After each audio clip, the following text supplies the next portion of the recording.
Hi, and welcome to another episode of We Watched a Movie. I'm Jesus from the Pictures, and this is Santa Fin. Yeah, Santa Fin. Santa Fin. That's that actually sounds kind like of a crazy name. Sounds like a drug. It's cool. And we're going to be watching Die Hard, or more appropriately, Watch Die Hard, which is an awesome Christmas movie. Yes. Awesome Christmas movie. Of course. Regardless of what Bruce Willis says, this is a Christmas movie. There you go, Bruce. It happens at Christmas. It's a Christmas party. Right. It's the theme. It's the tone. Yeah. Get over it. Yeah. Grow up. Plus, the first two movies, it was such a major factor that you can't get over the fact that it is a Christmas movie. Yeah, it couldn't have happened any other it time. happens to him again on freaking Christmas Eve, the very next year. On the anniversary Yes. of him defeating terrorists, Right. he goes ahead and defeats some more terrorists. He's just like, you know what? I'm so fucking American. I'm going to defeat more terrorists. That's what I'm going to do for this year for Christmas. Merry Christmas, America. And this is kind of the definitive action movie. It actually really set off the genre that we think of so as modern weird. action movies, Yeah. where you have like a lone dude with a gun who's going to defeat a bunch of bad guys trying to do a thing. And that might sound formulaic at this point, but at that time, like the journey they took you on, very revolutionary, very like forward thinking, really cool, shot very well. Like they just used a great small environment of the Nakatomi building, which is where this whole movie takes place, to just tell a cool one guy kills like a definitive number of bad guys. That's the cool part about this. Yeah. We know how many bad guys there Right. are, and that's how many he has to beat, and each one is tough, and each one is hard to defeat. Each one down. Yeah, and each one comes at a It's small almost personal structured price. like a video game in a way, in a weird way. Yeah, Like, kind of. You know, he has to and that has defeat- like levels and he has guys. to defeat more higher level end guys until he gets to the final boss, which is Alan Rickman, you know, as Hans Gruber, which, you know, is the first time we really see Alan Rickman and his amazing acting prowess. Right, straight up dude. You know, because that dude was amazing. And he brings so much charisma to this God, movie. he's so good. This is one of those movies that establishes that the bad guy is the primary character in your movie. Oh, yeah. Like, the good guy's important, Yeah. but the bad guy is what drives it. And Alan Rickman's performance in this just comes full force from the beginning, including his fake accent, which is a plot point. Right, exactly. And it's thick, and it's heavy, right, and it's awesome, and it's he delivers all on it in a lie. every. Yeah. It's all a lie because it's not true. All bullshit. Because they're masquerading as terrorists, but what they really are, they're just thieves. Yeah, and they're just robbing this. You the know, Nakatomi building. Because there's major bonds that in are the bottom unconnected to line. anyone. Yeah.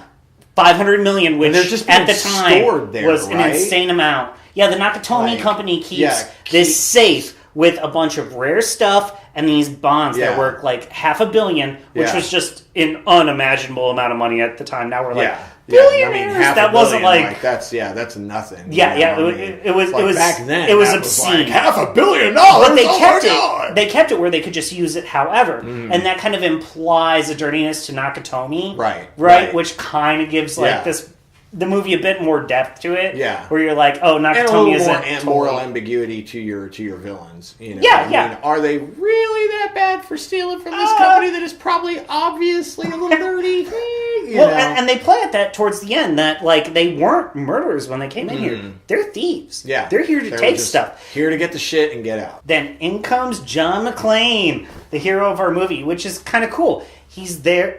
He enters this movie. It starts off with him landing in Chicago, where he gets some advice to take off his shoes and stretch his toes. And he has a gun on the plane. Yeah. This is the 80s, obviously. That's the time area we're talking about. Because he had just a cop with a gun on the plane. He has to explain to the guy he's sitting next to, I'm a cop, so it's okay I have a gun. It's perfectly fine. Yeah, that's how that goes. Yeah. But then he's going to go visit his estranged wife at the Nakatomi building, who's working for the Nakatomi Corporation. And they're not divorced, but they're getting divorced. They're like in the process. Yeah, they're like separated. Yeah. They're living separate lives. Right. They're not close. Yeah, because he clearly drives her nuts. Right, because they used to live they live in New York. He's originally a New York detective. Yeah, he's a New York cop, and she accepts the job out there in L.A. to work for Nakatomi, and accepts the transfer and goes ahead and transfers out there. But they stay married. Right, because he's.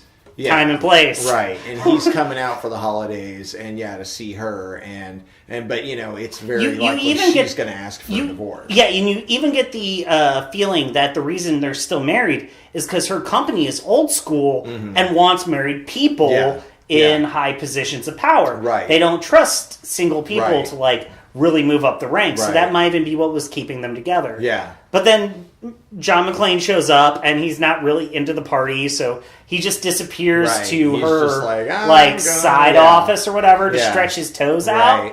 And then terrorists take over the building. And then, in an amazing montage of them taking over the building. Yeah. Right, except they didn't count on this lady's crazed ex-husband who was, kind of just having a bad day, really. And he kind of goes through the whole movie. That's the thing about this movie. One of the things that I love about this movie the most is that really Bruce Willis at that time in that place, I don't know if you're familiar really with the series that he was on, Moonlighting. Okay. But that's what he was doing at the time that the first Die Hard movie comes out. He at that time was best known for this TV show on ABC that was called Moonlighting, in which he was a private detective who was an alcoholic womanizer who had gotten a partner who bought into the agency, and she was a upper crust woman, and they don't get along. And it was like a romantic comedy kind of thing. It's a romantic comedy, right? Right. So it was romantic comedy. So it was of that level of drama. Well, it really wasn't. It was way quirkier than I think you're remembering, dude. Because it was quirky, but it was nowhere near where you expected that dude to bust out with his Beretta 9mm. Exactly. That's what I'm saying. That's what I'm saying. Exactly. That's what I'm saying. He is right. He is a weird. Yeah, he is an odd choice for an action hero in that movie. Yeah, because you didn't expect him to do that. The first time he wastes a guy, and he's kind of running around and he's barefoot. I love that part of this movie, that he's barefoot. He's barefoot this whole movie. Time. Because he's taking off his shoes, because he got that, like you said, he got the advice from the guy on the plane, take off your shoes, it helps calm your nerves or do something. Yeah, it helps your feet or whatever. And he's like, I'll be damned, it worked, So at the time that these guys bust in, he's taking off his shoes, so that for the rest of the whole movie, he has no shoes on, and he's doing it barefoot, and he's crawling through glass at one point, and there's this great point where he kills the first bad guy, and he goes to put his shoes on, and he's like, crap, I killed the bad guy with the smallest feet in the world. Smallest feet, right. He can't even get the shoes on. It's that Asian guy that we were talking about, the Hong Kong actor, I think. I want to say that's the scene that he... No, he hangs that dude later. Does he hang that dude later? I think that he takes out the main bad guy, the main blonde bad guy's brother. Yeah, that's right. Yeah, he wastes him with a clever little trick where he uses a working little tool to make a noise behind a thing to draw him around this kind of construction pile of wood, and then he wastes him from the side. Yeah. But he's just got a little Beretta at that point. Right. And then he takes that guy's machine gun. He's collecting his stuff. That's when he sees the guy's IDs, and because he's a New York cop, he's like, oh, these are fake IDs. Right. Yeah. He's like, this is bullshit. Yeah. These guys are. Yeah. Yeah, and that's when it goes to the other half of this movie that's happening, which is everyone outside the Nakatomi building. Right. The dad from Family Matters. Mr. Winslow, Officer Winslow. Did I do that? Right, exactly. Did I do that? You mean kill all those terrorists? Yes, John McClane did. Yes, they did. But yeah, they have a great rapport outside of the Nakatomi building, and so much of this movie is John McClane trying to express to the authorities outside what's going on inside, because they don't have any clue what's going on inside except for what he's giving them. He's telling them, Yeah, and he gives it all mostly to the guy Officer Winslow. Yeah, Officer Winslow. To Officer Winslow. Officer Winslow. I shot a kid. Yeah. There's that whole moment where he's all like, And it has great... They bumped me down. Yeah, because the officer he's dealing with was on his way home, and he's a desk jockey, and then he gives this great sad story about shooting a kid with a ray gun, in the line of service, right? And it's fantastic because it's so tragic. Days, and it's a Christmas story. And you're like, sad. Yeah, it is poignant for today. I was going to say, though, it's... These days, that would have been like, of course you shot that kid. He was brandishing a weapon at you, No, it's almost... Like, it's almost quaint. It's almost quaint to us to watch it these days. Yeah. But at the time, they were like, whoa, that's dark. Like, my God. Yeah. I think this kind of came on the tail end of even like Gremlins, which has a similarly dark feel in it. To its Christmas saga where the girl's dad dies in the chimney. And you're like, oh, this takes me from Christmas, which makes me feel elated, to like true personal sadness. Yeah. And this movie, as much as it could be a simple I shot the bad guys movie, it tries to pull you into emotional deep waters. And it does a pretty good job of it. Yeah. Like, I mean, really. It's the believable cast. I really think it's the believable cast. And it's the people that are in the roles. You feel like you believe that they are who they are. The sleazy reporter guy, the quirky fucking FBI agents, John himself, he feels like a guy who's just a normal guy having a bad day. It's all in casting in that movie, man.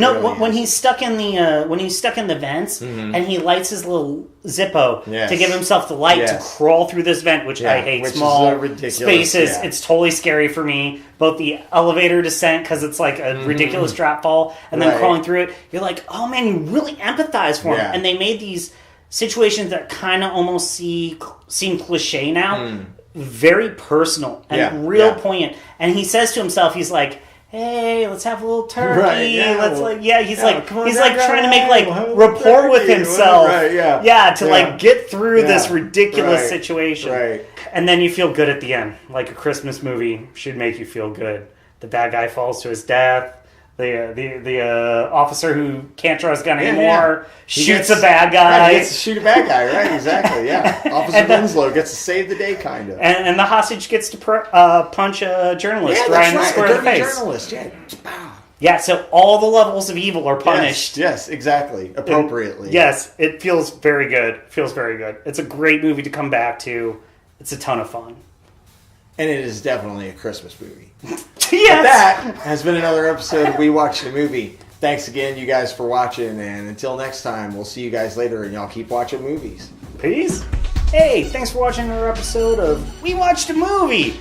I'm Brand. This is Finn. Be sure you like, subscribe, and hit that little bell icon. Get notifications. I mean, we come up pretty regularly, but get notifications. Please leave comments. We'd love to hear what you think.